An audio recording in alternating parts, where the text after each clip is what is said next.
Welcome in. Thank you for tuning in to Red, White, and Bills. It's been a long time because I went to Atlanta, Georgia for a wedding for one of my good buddies, old Army buddy. I didn't get to do a pregame show. I didn't get to do the Ruthless show. None of that. Didn't do a postgame last night. Another sleepless night, but I figured why not talk a little bit today, and because I don't know how the rest of the week's going to go. But I'll give everyone a couple minutes. And if there is people going to be coming in, give a couple minutes before I get into it. Because honestly, I don't even really know where to begin.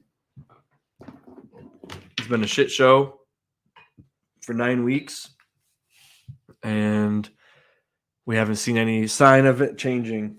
So let you guys get a couple minutes. And maybe somebody will pop in. If not, we'll just get going with it.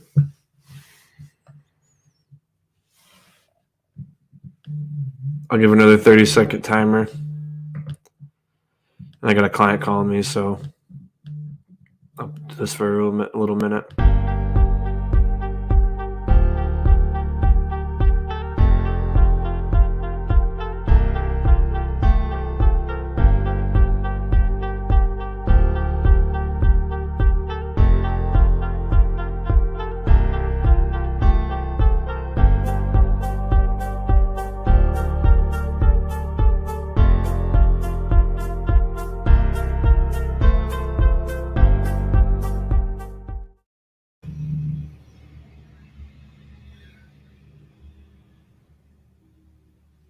Tomorrow? Okay. I got both Airbnbs tomorrow, so I can just call you when I'm done with both and then head over to you if that's better. Well, I'll be starting there around 9:30, and it all depends on when, but it all depends on when they leave, because they have till 11 to check out. So if they wait till 11, I'll probably be there around 3:30. If they leave early, I can see me being there between 1 and 2:30. But okay, all right. So I'll just keep you updated on tomorrow then. Okay, all right, Captain. Okay, then I'll see you tomorrow. All right. I will. I'll give you a call tomorrow to update you. All right. All right. You're welcome. Bye-bye. Sorry, I had to take a phone call. If you had to hear me talk, I apologize. But, all right. So let's get started, I guess. Let me just start with the obvious. We'll talk about coaching a little bit. So, it's been well documented that I don't blame majority of this on Ken Dorsey. And, am I going to argue with people now if they say, we got to change it up and get rid of him maybe? Guess I won't really argue with you. But what I will say is you fired Dorsey, we'll say, right? Everyone thinks, which could be very plausible, that Dorsey is a puppet to McDermott, kind of like how Daboll was for the most part until the end. And he's kind of got his nuts tied in a rope by McDermott, and he's yanking on him.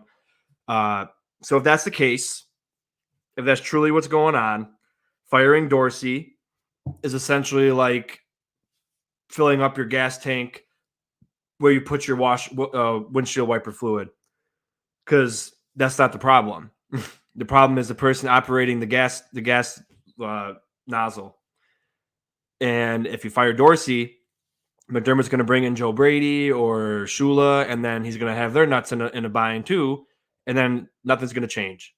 So if truly that's what happens with this team, McDermott has to go. I'm not saying right now, but if that's really what's going on, I'm not going to put that on Dorsey 100%. I'm not going to put it on whoever they bring in afterwards. I'm not going to put it on Daboll anymore. If that's what was going on, which we'll never know, then you got to get rid of McDermott. And as much as, Dorsey could be blamed and Josh could be blamed or whatever, execution, if McDermott has his hands in the offense like that, he'll be the one that bears responsibility and needs to go. I think maybe that's why he got so offended when they asked about Ken Dorsey, because he knows that he's the one dipping his hand in the offense. And, McDermott, as much as we love him, we have to stop. Like I mentioned before, we're Bills fans, right? We're Bills fans before McDermott, and we're going to be Bills fans after McDermott. So we have to really sit and think, do we think we can get over the hump with this guy? We've seen it for this year 7 now, dumb mistake after dumb mistake. And I let everyone else influence me. I had the stance of it wasn't Leslie Frazier, it was Sean McDermott. I had someone tell me who, I guess you could call it a source, that also mentioned how it was McDermott who had the 13-second debacle. And then I was really hard on that stance. I was like, you know what? I agree. I think that's what it was. And, he always had his hand in the defense. Because he took over play calling for a little bit too. We remember that. So thinking about it, every week after you see this defense, you still see a lot of what Frazier did. And then you start to think, Frazier was a scapegoat. Dorsey will be the scapegoat this time. And then maybe McDermott will go. But nothing's changed. And I let people, influence me because everyone was thinking it like, oh, McDermott's going to be aggressive. He was a great defensive play caller in Carolina. Everything's going to be great. So I eventually put my walls down and allowed that to penetrate my brain. And I, bought into it. And then week after week, it's the same shit. No significant change. Stubbornness as always. The soft zone coverage. The blitzing when you don't need to, the blitzing when you don't have the great, like, if you got Milano, blitz. That great. He's a great blitzer. Dotson stinks at blitzing. Hyde and Poyer are slow and they stink too, and so does Teron Johnson. So you're blitzing when you have a banged up secondary who's struggling, and you're not helping them at all when you blitz guys out of coverage and not get home. I would have much rather have, even if we're not getting home, 4 rushers and then 7 back into coverage. Because there was plenty of times you saw these bum tight ends who I've never even heard of before get wide open, or T. Higgins wide open, or Boyd wide open, and it just didn't make sense to me. How? Why? I will say Rasul Douglas, I thought he should have played more because he was the only corner who, he was giving up catches, but he was on him. He was on him like shit on a fly, or fly on shit, rather. And, he gave up some catches, but he was right there immediately. Everyone else, all the other corners, they made a couple good plays. But third down, the slants come in. Dane gives inside leverage, easy play wide open for T. Higgins when we needed to stop. It's just, I don't understand this defense. I don't understand what McDermott thinks. Blitzing isn't going to work. You continue to do it. You don't have the great blitz personnel. We only ran dime, which I thought we would have ran more dime. We only ran dime when Bernard got hurt. And it didn't make sense because I thought we were ramping up to do dime a lot against Cincinnati because you were dropping 7 into coverage. So I thought, what a perfect week to run a lot of dime coverage. And, didn't really do that. And as banged up and crappy as his defense has been, they gave us every opportunity to win this game. But still doesn't excuse McDermott for calling and running the game how he did, as well as that stupid challenge when all it was a 9-yard catch. Well, if it was a touchdown, sure, challenge it maybe. But it was not significant evidence enough to overturn it.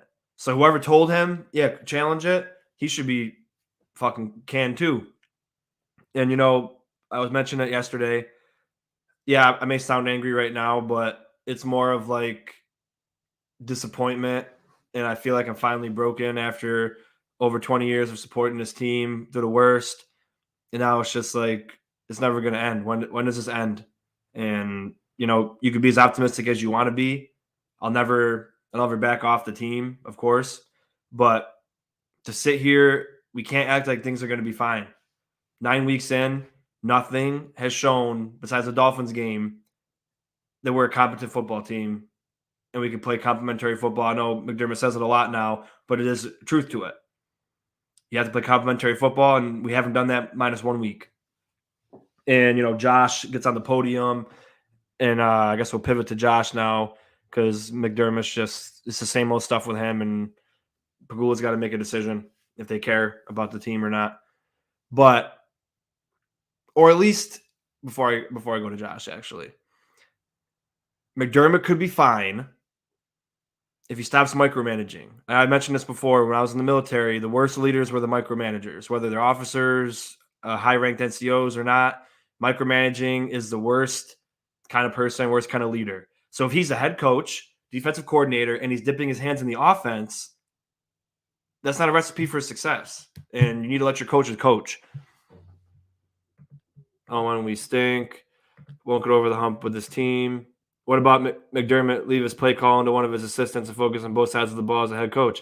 Yep, you know what? You might have to swallow his pride because the defense is banged up already, and it's not what it was in the beginning. So you might as well give Washington or someone else a try and actually focus on coaching. Because that was another thing I brought up in the offseason. Yeah, sure. That guy that met him in the airport and they drove with him, he said, if anyone could do it, it's McDermott. It doesn't matter if he's got the attitude or whatever to do it. It's just not always going to work. It's not plausible. Like some people do it, but this team wasn't ready for something like that. This team, we lost a lot of position coaches. We're losing players. We're doing this, and it just wasn't the time for McDermott to do this. And as Matt Chatter said, garbage. Absolutely. So things need to be done with coaching. And like I said, we're never going to know if McDermott's got his hand in the offense or not, or if he's not tying Dorsey. If he is, I don't blame Dorsey. And like I said, I don't put a lot of the blame on him anyway. But if that's what McDermott's doing, getting rid of Dorsey is not getting rid of Leslie Frazier isn't going to fucking stop nothing. McDermott, if he's the source, if he's the parasite, you got to get rid of him. That's the problem. Because you have the parasite in you, you get rid of something else in your body, you think it's that causing it, it's still going to be the same issue. So, but again, we'll never know that stuff. And that's for in-house to figure out. Kincaid fumble is huge when we have momentum. Yeah, we'll get into that. Let me just get to Josh quick. So, Josh. I don't understand. I really don't. I mean, obviously up until this game, and even maybe after this game, he was number one in QBR, number one in completion, number one for total touchdowns, and he might still be number one for total touchdowns. Not sure. But he was quietly having a great season, even though he wasn't showing up for most of the games. And I didn't have a pregame show like I mentioned, but I've said it to people, probably most of you guys watching, that this is potentially the biggest game that we've had since the AFC Championship.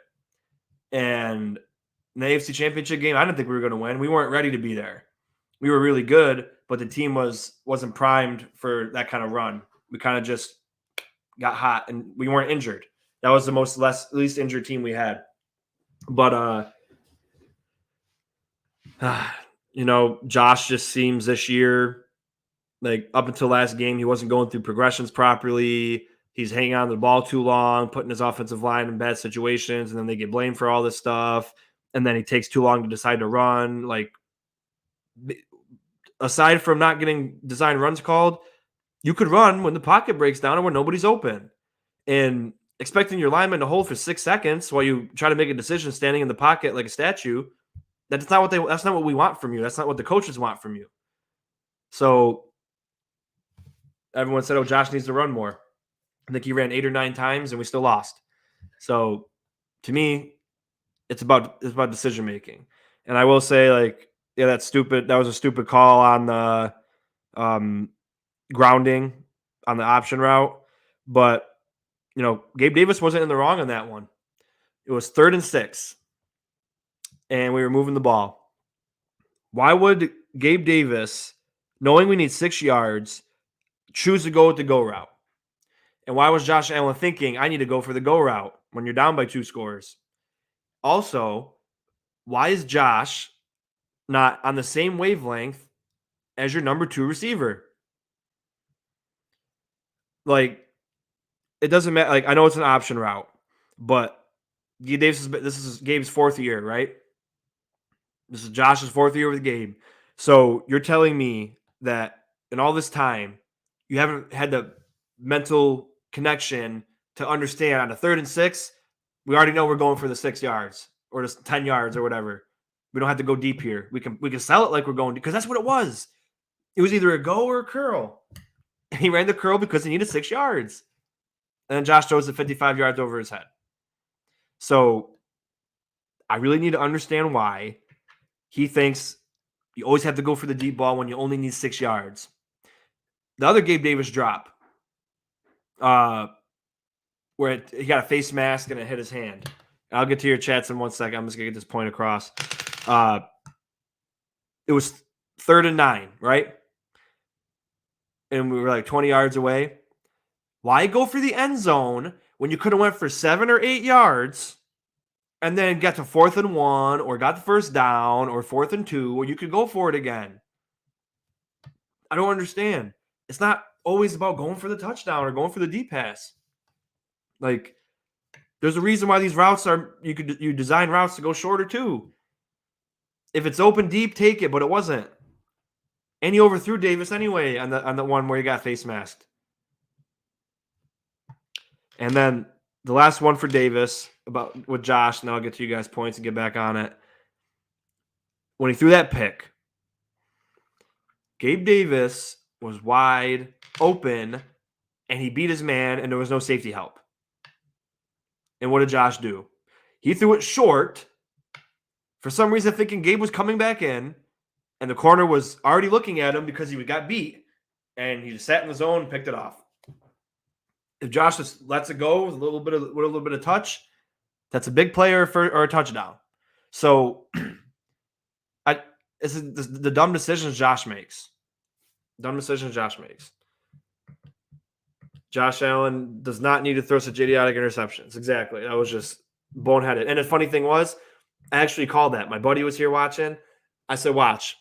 This will be the one time the defense makes a stop. And then Josh is going to throw a pick on the second play of the drive. And he did.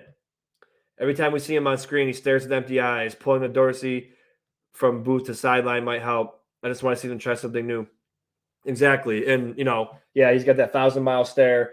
Like, you've seen teams come back from like 30-point deficits, and it's 7-7, and you're just like, what is that? And yeah, I agree. Something, at least bring them down. Try something different. It's garbage that I knew Bills would not win, but I thought the D would collapse. Yeah, me too. I said the offense was garbage. Sink, not a bad idea. Josh just plays stupid. Thank you. Also, that play, I feel like Josh isn't it anymore. It's like he's in his head. He got all the money, the commercials. He's got the Hollywood actress, and he thinks everything just comes easy to you. So, I just don't get it. In that time when we got 3 and out, deep in our own territory, Josh held the ball for like 5-6 seconds. Deion Dawkins had, he had great coverage or great block on Hendrickson.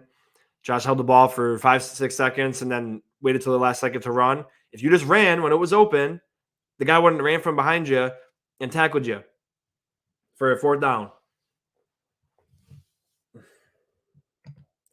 Also, we might have seen the worst flea flicker attempt. Absolutely. It was so stupid. He is not it. Into putting in the work after the money, so I can only conclude. Yeah. And goes back to what the other thing I was complaining about in the offseason, when Josh went on a damn podcast and said publicly on a national podcast where everyone watches, yeah, I don't do shit in the offseason. I just eat fucking Popeyes and hang out. Well, it's really showing because you didn't put any effort into nothing. You think you made it because you got your contract, and no improvement since then. You could have been diving into film. And then he gets on the podium and says stuff like, they ask, hey, what was it that they did that kind of threw you off a little bit? That you always struggle. Oh, they got some good players over there, and they made some plays. Are you not a good player? So because they're a good defense, we have to expect that you're not going to perform?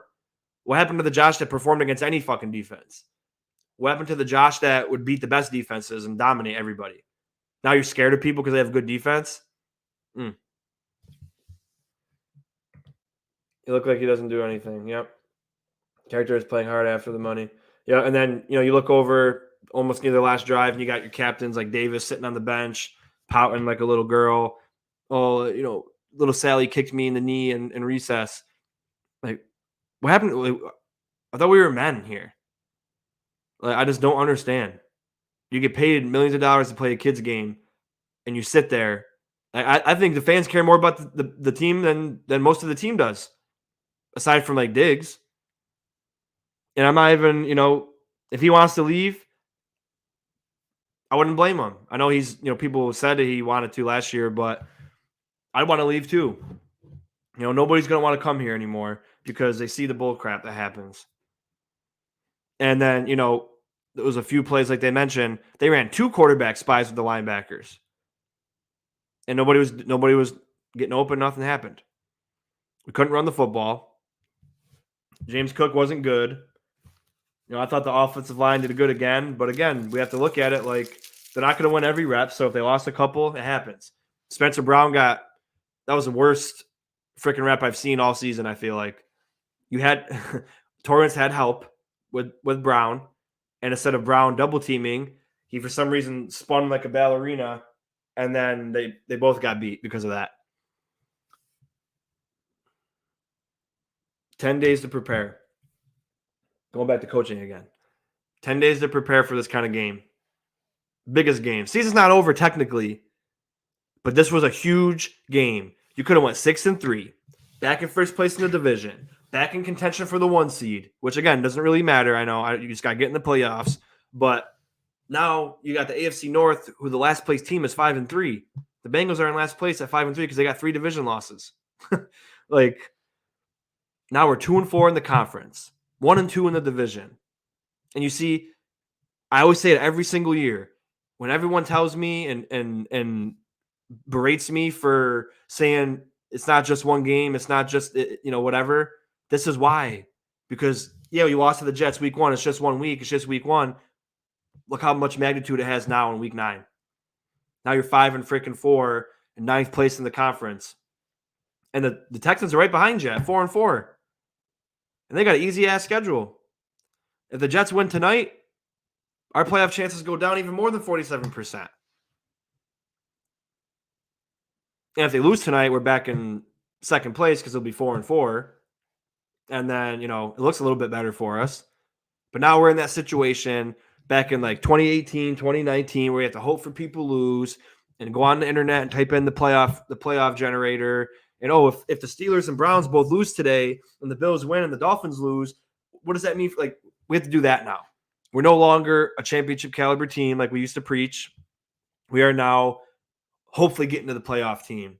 And maybe now we have to recalibrate expectation. We used to think beginning of the year, we thought we could run the table, win a division no matter what, and, possibly fight for a 1 seed and be one of the best teams. Now we have to think maybe we're just not that good anymore. Maybe we're just a fringe playoff team, and maybe we could be like the Giants when they won the Super Bowls when they were 8-8 and 9-7 and make a run when it matters most and win. Maybe we could be the 10-7 Bengals who lucked into the playoffs because of injuries to the Ravens, and then they get lucky against the Raiders and lucky against the Titans, and we can make a Super Bowl run. That's all still possible, but with how we've been playing, they've given us no hope to think that anything's possible to turn around. And they asked Josh again, it's been rough. How do you think you guys can turn it around? Oh, yeah, absolutely. Oh, it gives you the confidence in that. Oh, the guys in the locker room. Well, when do you plan on turning it around? Because it's 9 weeks and you haven't turned it around yet. You said the same shit after week 1 loss. You said the same stuff after you lost to the Jags. You said the same stuff when you lost to the Patriots. Now you're saying the same stuff when you lost to the Bengals. It's just words.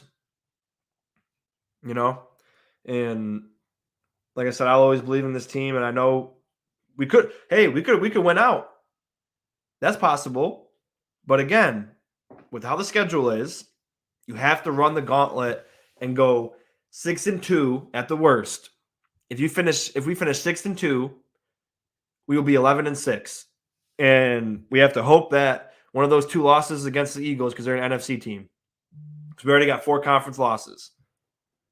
The Bengals have 3. They're 1-3 now in the conference.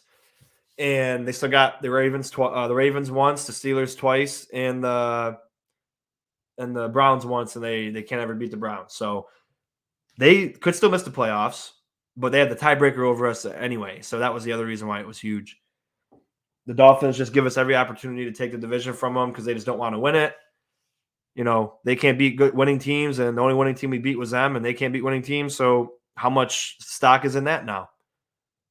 You know, we were looking so 3-1, beating the Dolphins team everyone said was the next coming of the greatest show on turf. Now, look what we succumbed to.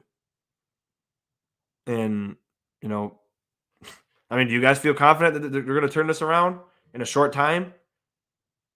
Because, yeah, we got the Broncos Monday night. Everyone thinks that could possibly be a guaranteed win. Not anymore. The Broncos beat the Chiefs. You know, and look at the Raiders. Smoked the Giants, and they fired their coaching and their GM.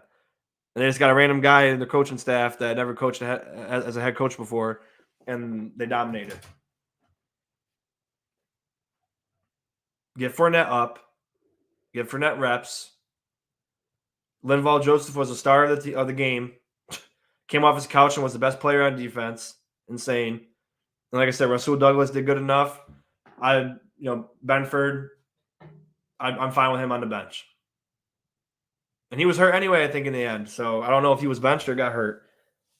But Rasul, he played good coverage. Whether he gave up the catchers or not, we haven't seen a cornerback play that tight since before Trey got hurt the first time.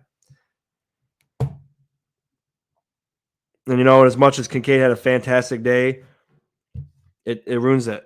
That fumble ruins it.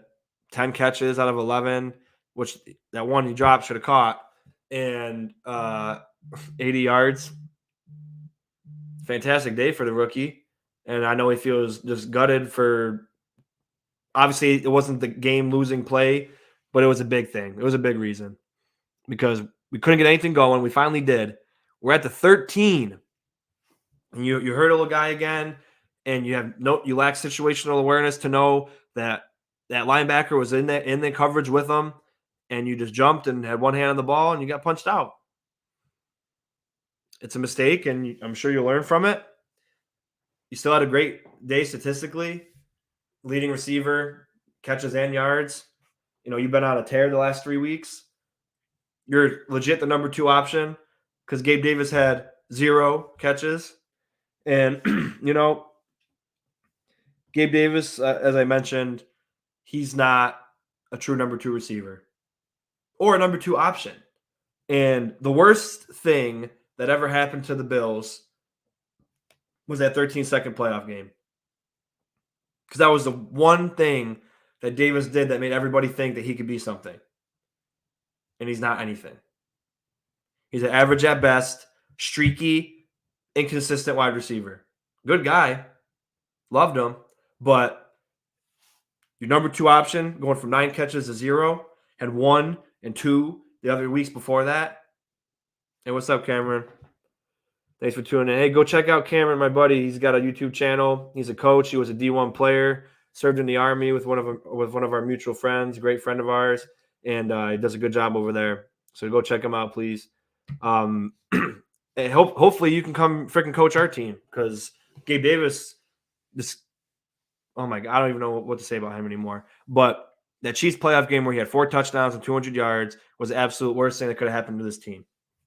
Because we truly believed at that point, and we've been saying it since then, Gabe Davis is going to be something. I stuck up for him last year when my friends were saying, who do you got besides Diggs? And I was like, oh, Gabe Davis, Khalil Shakir, Gabe Davis is going to show out, all because of that one game.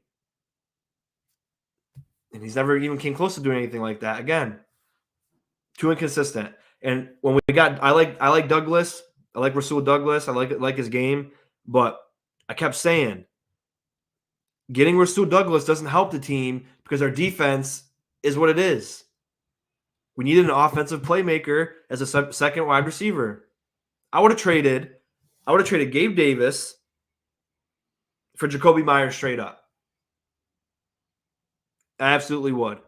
And that may sound like an unpopular opinion, but I would take Jacoby Myers for a Gabe Davis straight up trade. I wouldn't even worry about Devontae Adams. I would have literally traded Gabe Davis for him straight up. The worst thing would be not drafting wide receiver and letting Gabe move on. It's tough. Gabe sucks. I can't believe I talked him up. Yeah, and like I said, he's got the talent, but then if you're inconsistent, it's been 4 years now. You are what you are at this point. I agree. I appreciate that, buddy. We still got to do a film together one of these days when you're not working 20 hours a day. But yeah, like I said, I like Gabe Davis. I think he's a great guy. I think he's got great talent, and you just can't piece it together. Sometimes you need to change the scenery. So, do I want to pay him $18 million a year? I don't. I really don't. And I just think if we had a more solid number 2 wide receiver, because we have a number 2 option in Dalton Kincaid, but when Diggs is bracketed, and I know his brother's tweeting, "Oh, get 14 the ball, get 14 the ball." I understand that, but it's not as simple as just getting him the ball every time sometimes. The Bengals were taking that away. So someone else has to step up. Kincaid did. Davis was 0 receptions on 2 targets or 3 targets, whatever. It's not going to fly. It's not going to cut it. You can't get separation. You can't get open. I'm going to start sending him Cam's videos about how to get your hips loose and shit because he just can't do nothing. With such a limited route tree, running go routes and curls and corner posts, like that's not going to be enough. You're a wide receiver 3 at best, and we need a second option. Yep, Gabe needs to change the scenery. Bills need an up the middle running back. Yeah, we got to get Fournette up there for this coming Monday. And he should be playing Monday. We play Monday night. He should have got enough time to get into the game. But it just blew my mind how, on such a big stage, this team embarrassed you at home in the playoffs. You had a whole year to think about it. You had 10 days to prepare for it after they played the 49ers they had 6 days to prepare for us. And what do? You're down and then you pout. There's nobody's excited, nobody's got energy. It's 7-7 game and everyone's acting like the world's ending. And it all starts with the head coach and with the quarterback. The quarterback gets paid the money. He gets all the praise. He gets all the negative opinion. And it just blows my mind. Cam, you gotta let me know here.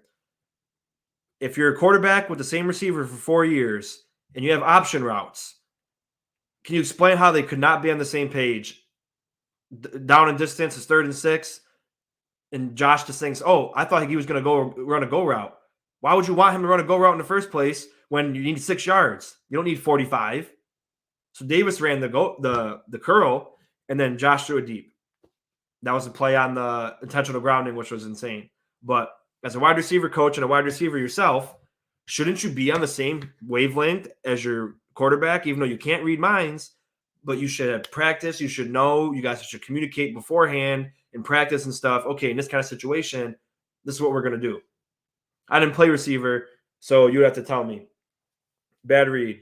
Yep. And it's every week, too. Need to win the next 2 before the Eagles game. Yeah. This team doesn't know how to play close games. No.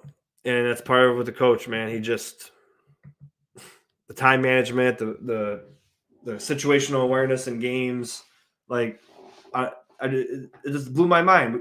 We had 2 timeouts left after you wasted one in the beginning of the third quarter.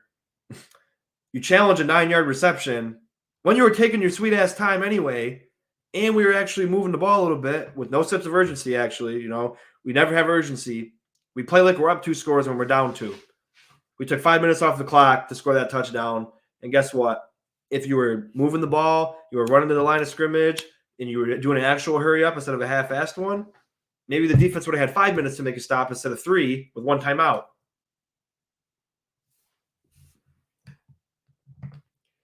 The shutdown was correct read. Josh should have played for first down, 3rd and 4th down, or for first downs. First and second are for touchdowns. Exactly. And I want everyone to read this again. I'll read it again. The shutdown was correct. Was correct read. Josh should have played for a first down. 3rd and 4th downs are for first downs. First and second are for touchdowns. Exactly. And this is a D1, ex-D1 player and a D1 wide receiver coach telling you this stuff.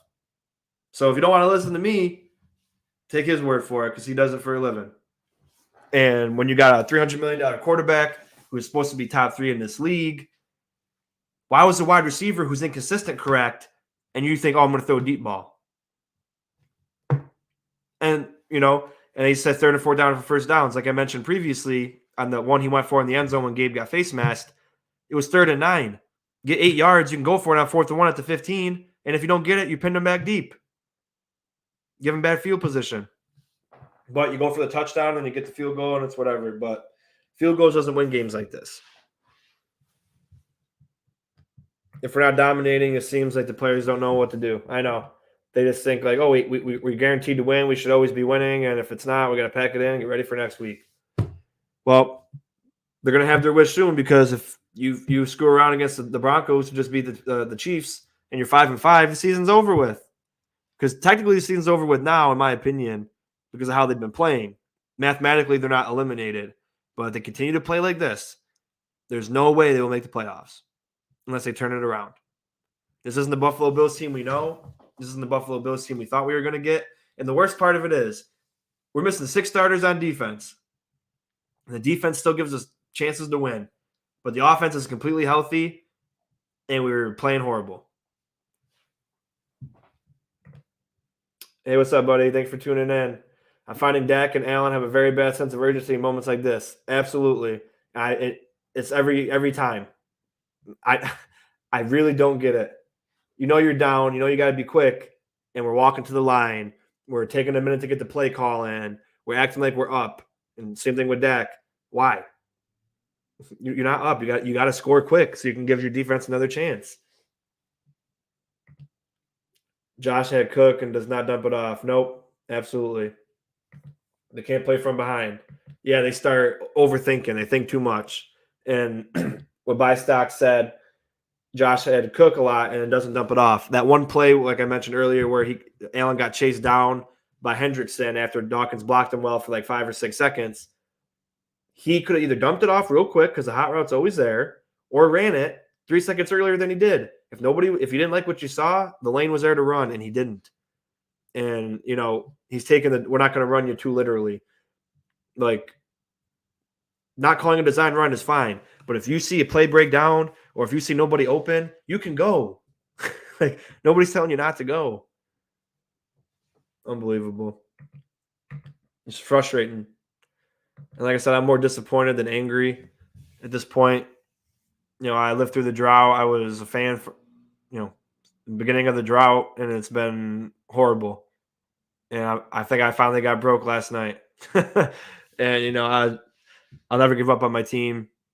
Anyone could turn it around. We've seen it happen many times, but something's drastically wrong. I don't know what. I don't know if they lost faith in the coaches. I don't know if Josh is just overthinking. He's in his own head. I don't know if I just don't. I don't know anything about what's going on with this team. I like Josh, but he seems like a head case. We may not ever win with the big one with him. It's a fair. I can't argue with that anymore. I mean, as much as we all want it, he's a top 3 quarterback. He could be a top 1 quarterback if he wins these games, and he doesn't. 0-5 in overtime. 0-2 against Cincinnati. 0-2 against the Chiefs in the playoffs. This is what you could turn you into Phillip Rivers. You got to win the big games. And with who he is, he could be the best quarterback, but he's not. Expecting nothing, hoping for the best at this point. Like I said, we're back to the pre-good Bills era where we have to hope and pray for people to lose. I mean, I always did that anyway. I always want my conference and division to lose, but now we have to seriously hope, because, like I said, Browns, Steelers, Bengals all 5-3. Texans are 4-4 and got an easy schedule. And a great point, saying Shakir looks more consistent each week. Yeah, quietly having a pretty solid last couple weeks when Josh gets in the ball. He got dangerously similar traits to Romo, minus injury. Talking about Dak, Allen, or both. He was also a silent head case. Yeah, and like I said with Josh, talent's there. He's even still the top 3 quarterback, but he used to thrive in these moments. Like, big game, 13-second game, under the lights game, prime time. Primetime Allen used to be a thing where he was unstoppable in prime time. We were 9-0 on Sunday Night Football up until last night, and the Bengals were 0-5. I just don't get it. Is he just not that great up there anymore? Is he just you have to do up tempo every play, every drive because he needs to not think? Is that what we have to go to? Dak isn't as good as either of them. Allen mainly. Yeah. You said it best, brother. And I know it's a game, but we invest our time and our money. Like I do this. Like I spend hours watching film. I make videos when I could be doing other things because I love this team and I love what I do. I got my business and everything too. It takes up time, and that's the kind of shit they put out in the field for us. Yeah, and that's what too. He goes home to his nice house that I saw, and he's got his Hollywood girlfriend, doing whatever to him, and he's like, "Oh yeah, we got a lot of football left. Here's a bazillion dollars for a commercial. Here's another bazillion dollars for another commercial. Oh, I got my paycheck too. Nice. Got paid and production went down. And to that point, it's not necessarily even his production. It's just like in big moments. Like he still got the stats, but Jags game, Bengals game, Patriots game this year, Jets game this year. Like the Jets game week 1, the game plan was simple. Short passes, 15 play drives, beat the Jets. Don't turn the ball over. It was working. We were up 13-3. Then he's like, I'm going to start throwing in the double coverage 50 yards down the field. Pick. Fumble twice. He fumbled twice in the same play and lost it once. So, and we lost by 6 off a game-winning punt return touchdown in overtime. You piss that one down your leg. But if you win that one, we're 6-3 right now. We're still first in the division. We have 1 division loss, and we're 2-1 in the division. And we have 1 less conference loss and 1 more conference win. And this isn't as bad. And you lost to the 2-7 Patriots, who look worse and worse every single week, and they played the best game of their life in the last 3 years against you. They're also getting older, still young, but they aren't kids anymore. Can't disagree. Been watching the Bills since 1970. Oh, God bless you. And the last year spent so much on Bill stuff, even Allen Red Jersey 250. Exactly. And when you got people like that, that Evan Neal from the Giants, who was like, "Oh, you guys are all burger flippers," and New York, whatever. It's like these people waste their hard-earned money to go to games. They waste their time. Like the games I went to, we won, luckily. But I take time. I can't make money unless I work because I work for myself. I sacrifice that to go enjoy you, and then you guys don't put any effort into it. It seems $250 for a jersey. And then Allen doesn't like to sign for adults because he thinks we're going to sell their autograph. Like, we were loving this team before you even existed. When you were a bum in Wyoming and a bum in high school, we were supporting this team. And then you say, "Oh, I don't like to sign for adults." Okay. Whatever, Josh. I still love you. I bought Madden, and I got all new PS4 cords because I lost them all. Just to play the game or whatever, just to have it because you're on the cover. Do you think having a veteran QB in the room would help him as a backup going through reads and how to keep him calm and focused on the sideline? Absolutely. And that's the other thing. Thanks for bringing that up. Let's have Josh stop picking his friends for positions. Oh, we got to bring Kyle Allen in because he's Josh's best friend? Okay. Oh, again, I don't hate Ken Dorsey, but Josh chose Ken Dorsey personally. We gave no one else an opportunity.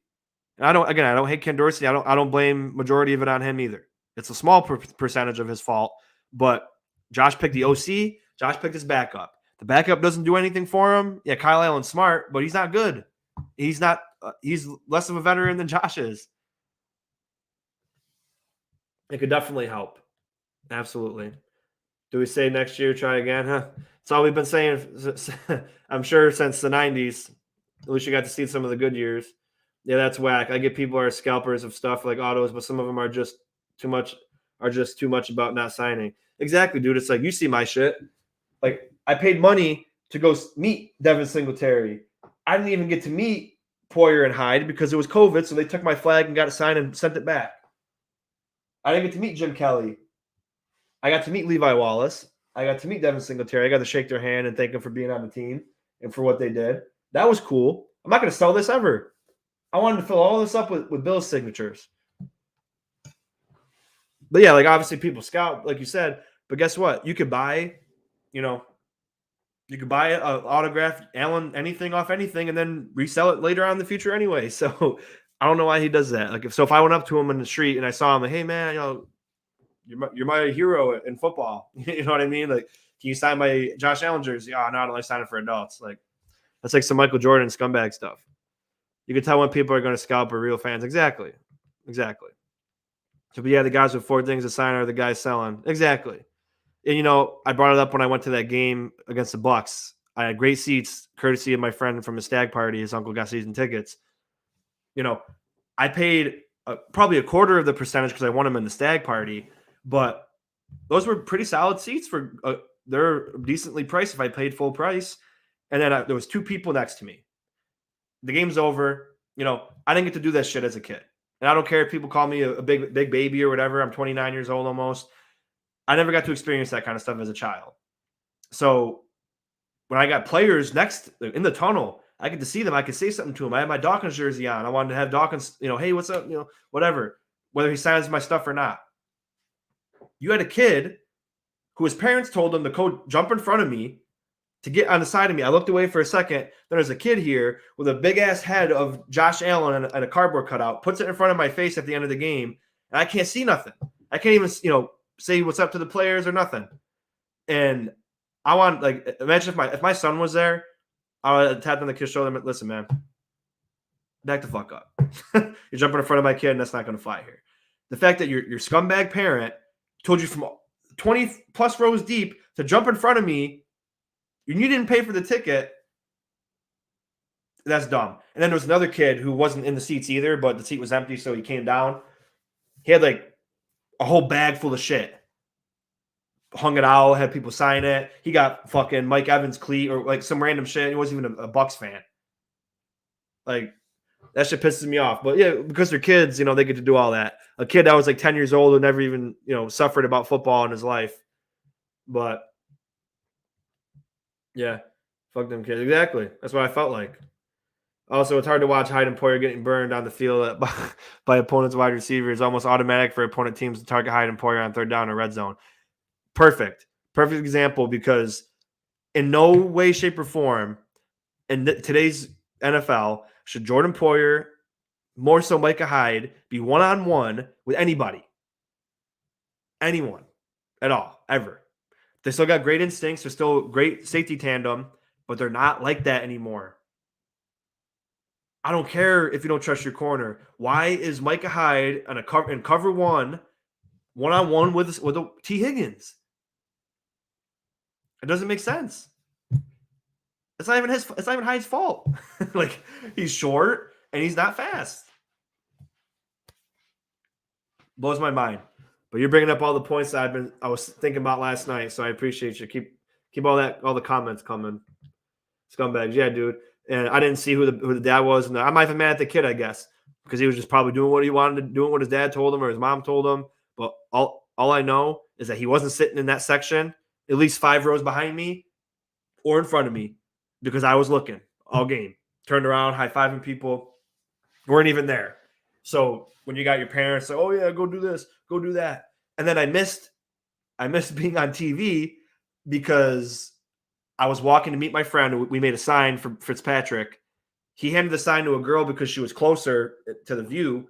He was standing behind her. I was on my way to walk over there. And then a Bucks fan pulled me aside. He wanted to ask me a question. Hey, where does the away team's buses go? I want to because usually my friend said that the away team will sign for the fans because not many away fans go. So I was like, I think he said it's over here, but let me go ask. Because I was talking to him for a minute, and they panned over to my friend and the sign when I was talking to the guy. So I missed that too. Trying to be a good guy and whatever. But still a great experience. But if you want your kids to be close to the tunnel, buy the ticket. Don't just tell them to jump in front of people. Stupid. But yeah, it just blew my mind what McDermott was doing. He ran the same defense we ran last year in the playoffs. And when you saw the blitz wasn't getting home because you don't have great blitzers, because Matt Milano's gone and Bernard's out, Why did you continue to go to it and leaving your corners and safeties out to dry? I don't get it. And he didn't take accountability for his defense either. Yeah, they gave up 3 points in the second half, which was fantastic. They gave us a chance to win. But the first 2 drives, they got touchdowns. Like, oh, the offense and the kicking wasn't that good. Sure, the punting was bad. But what about the defense giving up 2 scores the first 2 drives? Dolphins fan here. What's up, New Attitude? Appreciate you coming in, buddy. Dolphins fan here. We're definitely feel your pain. You have great content. Keep it up. Thank you, man. Yeah, it's funny because, like, we think we're going to leap you now because you guys lost and then we lose again. So it's like neither of our teams want to win a division, I guess. But we got to be careful now because you got the Jets coming up on our ass, both of our teams. And we both play the Jets soon. So, you know, I thought it was going to be Dolphins Bills up till the end. We're going to be like 13-3, both of us, and it's going to be the last week of the season. But I don't know. Our team's got to figure something out because we're struggling. We're both struggling against good teams. And I don't know, but I really appreciate you tuning in and for your compliment. It means a lot to me. But yeah, guys, keep bringing up the talking points. I got a little bit before I go pick up my son from school. Like I said, I didn't do a pregame or nothing, so I'd like to talk as much as you guys need me to. Jets are tough, and it's so weird because the Jets always get something in their favor, and it's I'm not trying to sound like a hater though. Like, they have to get 4 turnovers to win. 4 turnovers versus the Eagles, they won by less than 7. 4 turnovers against us, they won by less than 7. And they had a punt return touchdown. They also had that where Tre'Davious White tipped the pass, and then it landed right in Wilson's hand. Like, they have to win in unconventional ways to win, but somehow they always find the unconventional way to win. And if they lose tonight, they're 4-4. A little bit better for the Bills, a little bit better for the Dolphins, but I don't know. They're just that team that we can't overlook. I can't overlook any team, but man, I want to just destroy him next time though because Salah's always running his mouth. So if Josh could pick a day to beat the Jets, it better be this coming couple weeks. It's just so frustrating how the season's been going, and I really believe that we could be something this year. I wasn't saying Super Bowl, but after we were 3-1 and we played against a good Miami team and won, I said, this team might be different from last year. And unfortunately, it was just lipstick on a pig. Our teams need to learn how to win ugly. I know. It's like they either have to dominate or they're like, I don't feel like it. Like SpongeBob, like, nah, I don't really feel like it. When he was trying to work for the Chum Bucket or whatever, when he was controlled. It's unbelievable.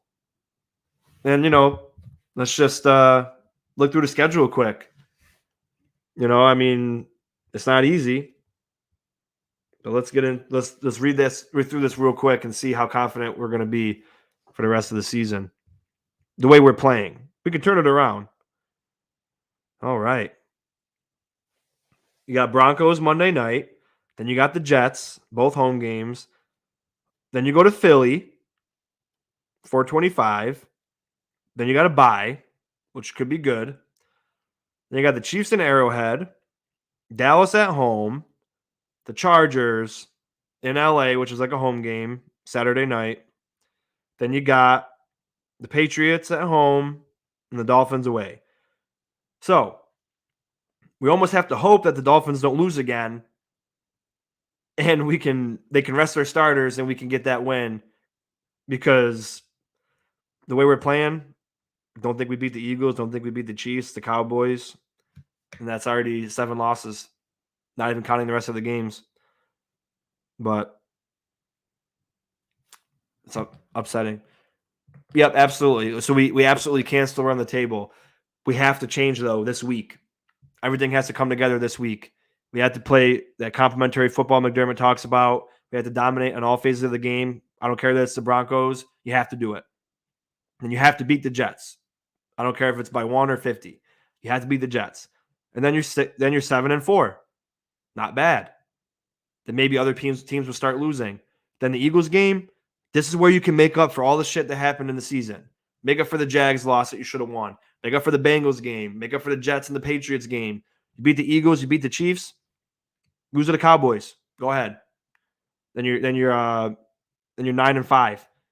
Then you got the Chargers, Patriots, and Dolphins. Or don't lose anybody and just win out. But like I mentioned, 11-6. So if we go 11-6, but the next two losses are just the Cowboys and Eagles, and you win all the AFC games, you have 4 conference losses, you're 11-6. You may make it. But if you go 7-1, 12-5, you're probably guaranteed to make the playoffs. That's the thing. We have to change. We got to get it together. At least they're a little more consistent at home, thanks to the fans. Absolutely. And that one home loss that we had, that was in London. So we're 4-0 in Highmark Stadium. Got to keep the Eagles out of 3rd and 1. Oh, my gosh, I know.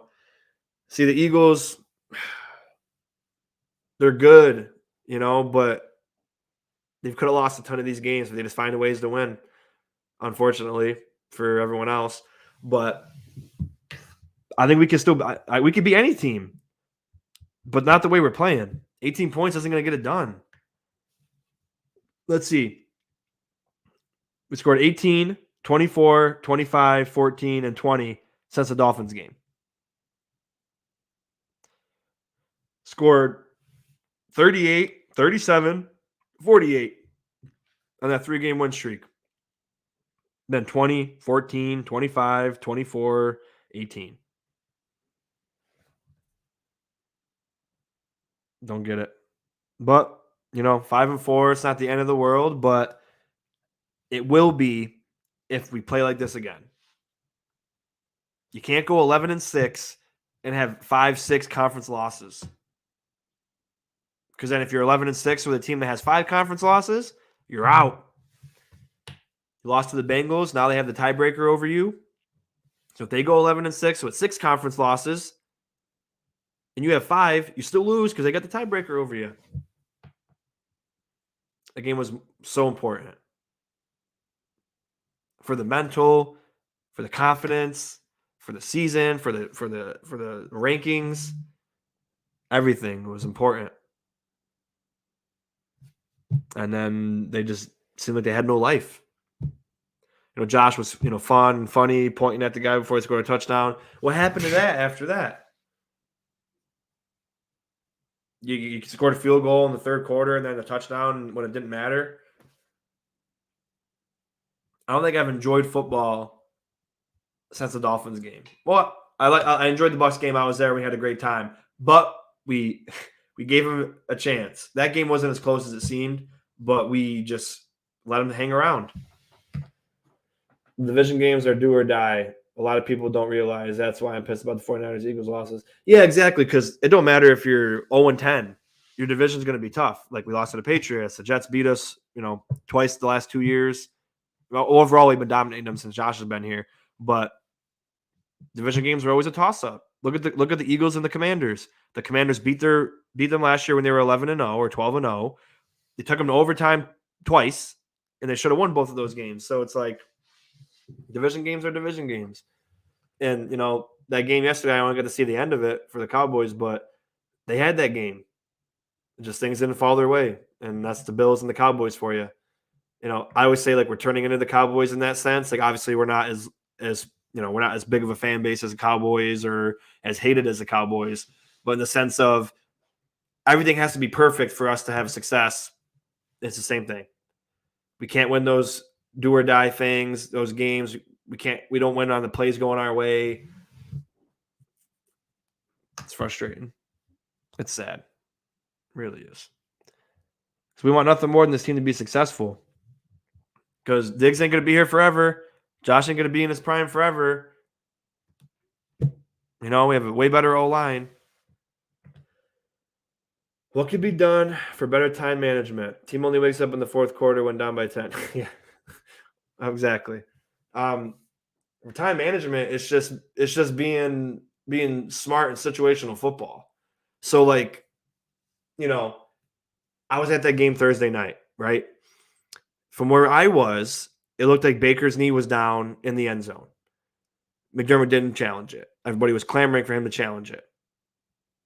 Then this play, which it did look like his fingertips got under the ball, just like baseball. If it's too close to overturn, they won't. They'll stick with the call on the field. McDermott, knowing that, should have said, yeah, I'm not going to challenge it here. We need that timeout just in case. Would have been good. And I do want to talk about Von for a little bit. Love Von Miller. I was super ecstatic when we got him. He got hurt, which killed us last year. He had 8 sacks in 8 games. He looked phenomenal. This year, coming back. Since he's been back since week 5, he hasn't made one. Well, he made one play. He's made one play. And then last night, he had an opportunity on a 3rd down to give us the opportunity to make a chance to get a touchdown to take the lead and win the game. Horrible pursuit to the football, horrible angle, missed tackle, 1st down, game over. That's it. That's all it took. So, don't know. That's really frustrating. I don't know what's going to take for this team. Diggs had that. He had a team meeting in the locker room before the Bucs game. It seemed to work, and then it's like he's the only one that cares. And I think you're talking about our Diggs, but yeah, I mean, he definitely acts like a diva, but he's the only one that cares too. So it's like, man, can someone else get some juice? Like, is it that hard? You play for millions of dollars. Like, you guys all have jobs, I'm assuming, right? So your boss comes up to you and says, hey, I'll give you $500,000 to do your job today. like, here's your weekly paycheck I'll give you $500,000, your game check to produce. Are you going to be absolutely freaking stoked and motivated to do it? Or are you going to be like, man, I had a rough morning. I'm not feeling it right now. Like, no. Saying, thanks for tuning in, man. Thanks for the stream. Really needed it. This as a fan after last night. Yeah, it's glad I could be that outlet for you. You always can tune in anytime. I love, chatting it up with you guys. It's rough. It's frustrating. It's disappointing, depressing even. The fact that you put so much time and love and effort into a team that the players don't give a shit about you. And, sometimes it makes you feel like, why do I care so much? But it's football. We're passionate about football. And, can't take that away from fans. Fans can fan how they want. This team could turn it around, like you mentioned, dude. We can still run the table. You can lose. You can even lose the game. But when you go to 11-6, maybe 10, 10-7, 10-6, 10-7, 11-6, you're really gambling on making the playoffs. Could you imagine the Bills not making the playoffs? Being a Super Bowl contender the last 4 years, not making the playoffs with a better team. Yeah, we have injuries on defense, but the offense is healthy. That's just crazy to me. They just don't think like that after years in the league until playoff time at least. Yeah, I guess you're right. They got to start thinking something, because I thought this would be it. And I'll wrap it up soon, but I thought this was going to be it. We're 5-3. You have a chance to possibly put the Bengals away because they're 4-3. And you see how last year they got on a big run, right? They beat the Niners, right? They're 3-0. They're a 3-game win streak. You can end it right now, and they're 4-4. They got to play their division at least one more time again. They got to play the Chiefs again. This could have ended the Bengals season theoretically if you beat them in Cincinnati. They'll be 0-4 in the conference, 4-4 overall. And what did we do? We couldn't get ready to play. We couldn't get amped up to play. That's a problem. That's a freaking problem. Grown men, professionals, can't get excited to play for millions of dollars or hundreds of K of dollars a week with the eye on the prize of winning the Super Bowl. You got to beat teams like this to win the Super Bowl. I'm sorry, but you do. The Bills were miles ahead of everyone, but the Chiefs for the last 4 years, I think the league has just caught up to them. Yeah. And lots of filming these guys too now. And that's a great point because, this said perfectly. The Bills are miles ahead of everyone but the Chiefs for the last 4 years. And what we did was, instead of trying to be better than everyone, we try to be better than the Chiefs. Now we beat the Chiefs without a problem in the regular season, but then everyone else is good too. And that's where we failed as an organization. We focused only on the Chiefs. We didn't worry about Miami. We didn't worry about the Jets. We didn't worry about the Bengals. We didn't worry about the Steelers. We worried about the Chiefs because they're always in the AFC Championship, which is true. But to get to the AFC Championship, you have to beat the Dolphins, the Bengals, the Chargers, the Ravens. And, like you said, lots of film. And Josh, what'd they do different? Oh, it was just, they got some good players and they do a lot of stuff with their linebackers and their D-line. Okay. So they're doing their job. You got to do yours now. You should be able to adjust. You should be able to make plays anyway, being the receiver you are. Patty and Joe keep Josh up at night, I bet. Oh, I know. Like I said, those are the top three without a question. And Josh is going to be that Phillip Rivers guy if he can't win these big spots. Because guess what?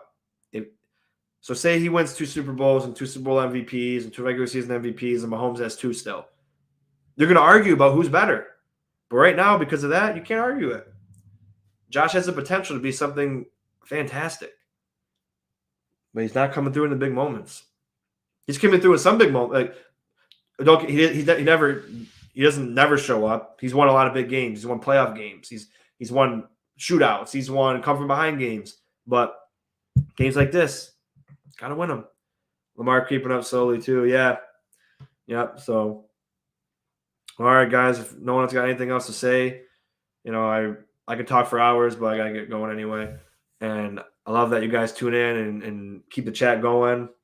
This is why I do it, because of you guys. I enjoy this. Like, I did this channel, remember, because calling my buddies and they were tired of hearing from me and all, taking up their time in their day just to rant. Now I can do it, and then they can tune in anytime they want. And, my wife didn't want to hear it either, of course. So, take care, homie. Also, check out my boy Lucas on Twitch. I've been failing at that because I've just been being a bad friend, I guess. But he does a great job streaming. Please go check him out on Twitch if you're on it. Or if I don't even think you need a Twitch account to go watch it. But does RuneScape, does all that other video game stuff. And he's pretty awesome at it. So go check him out, please.